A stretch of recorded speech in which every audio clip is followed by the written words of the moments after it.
Miggen en stank binnen Jood ook nog aanwezig. De oorlog daarvan weer van de boorluur de aanleiding om op onderzoek te gaan. We waren op zoek naar de bronnen. Eerst denk je aan bloemen of fruit, wat je zelf in huis hebt. En zondagmiddag zijn we eigenlijk op pad gegaan naar de bron. En toen bleek dat het wel echt bij de onderburen vandaan kwam.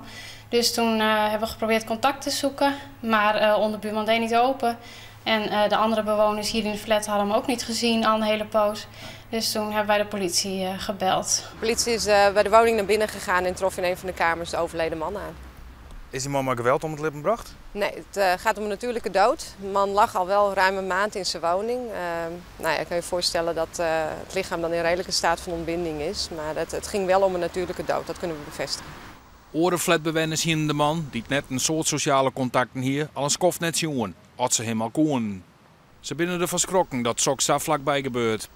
Ja, dat hij een maand hier heeft gelegen is wel iets raars. Want weet je, heb je de man nooit gezien? Nee, ik heb de man nog nooit gezien. Nee. Ja, een verschrikkelijk verhaal eigenlijk. En ook wel sneu dat iemand zo lang eigenlijk niet gemist wordt door niemand.